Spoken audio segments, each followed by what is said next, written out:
এদিকে প্রধানমন্ত্রীর সভায় ব্রাত্য দিলীপ মোদীর সভাতেও ডাক নেই দিলীপের এবং মন্তব্য এড়ালেন শুভেন্দু অধিকারী।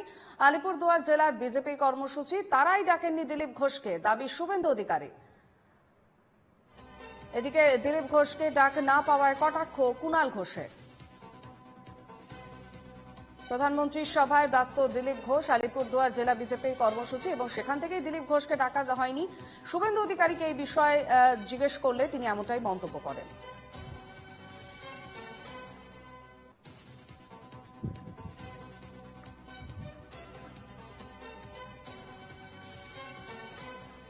আমি এর মন্তব্য করব না। আয়োজন আলিপুরদুয়ার জেলা বিজেপির, তারাই বলতে পারবে কাকে ডেকেছে কাকে ডাকেনি, মন্তব্য শুভেন্দু অধিকারী। আজ আলিপুরদুয়ারে নরেন্দ্র মোদীর জনসভা রয়েছে এবং সেখানে দিলীপ ঘোষ তিনি ডাক না পাওয়া একেবারে কটাক্ষ কুণাল ঘোষের। অন্যদিকে শুভেন্দু অধিকারীও এই বিষয়ে মন্তব্য করেছেন, এই বিষয়ে তিনি কিছুই বলবেন না। আয়োজন আলিপুরদুয়ার জেলা বিজেপির, তারা বলবে কাকে ডেকেছে কাকে ডাকেনি। আমাদের সঙ্গে টেলিফোন লাইনে রয়েছেন প্রতিনিধি সৌরজ্যোতি বন্দ্যোপাধ্যায়। সৌরজ্যোতি, প্রধানমন্ত্রীর সভায় ডাক পড়ল না দিলীপ ঘোষের। দেখো, বিজেপির প্রাক্তন রাজ্য সভাপতি এবং মেদিনীপুরের সাংসদ দিলীপ ঘোষ তিনি গতকালই জানিয়েছিলেন যে তিনি আমন্ত্রিতদের তালিকায় নেই। ফলত কেন দিলীপ ঘোষকে আমন্ত্রণ জানানো হলো না প্রধানমন্ত্রীর রাজনৈতিক জনসভাতে, সেটা নিয়ে কিন্তু এই মুহূর্তে প্রশ্ন উঠতে শুরু করেছে বিজেপির অন্দরে।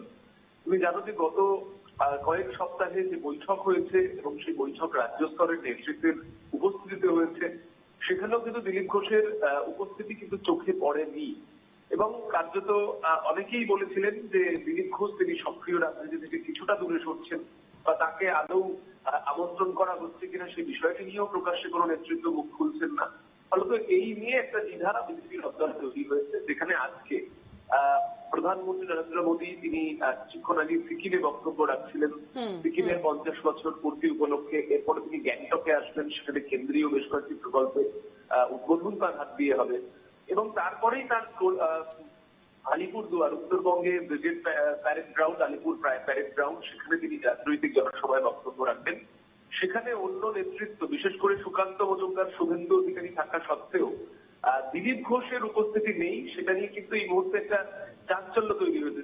যেমনটা প্রথমেই জানালাম, গতকালও দিলীপ জানিয়েছিলেন যে আলিপুরদুয়ারের সভাতে তিনি আমন্ত্রণ পাননি। ফলত এই বিষয়টি আদতে কি কারণে ঘটলো, কেন দিলীপ ঘোষকে আমন্ত্রণ জানানো হলো না, সেই বিষয়টা নিয়ে কিন্তু এই মুহূর্তে বিজেপির মধ্যে একটা দ্বিধা তৈরি হয়েছে, যদিও রাজ্য নেতৃত্ব এই বিষয় নিয়ে এখনো পর্যন্ত কিছু আনুষ্ঠানিকভাবে বলেন। বেশ, ধন্যবাদ সৌরজ্যোতি।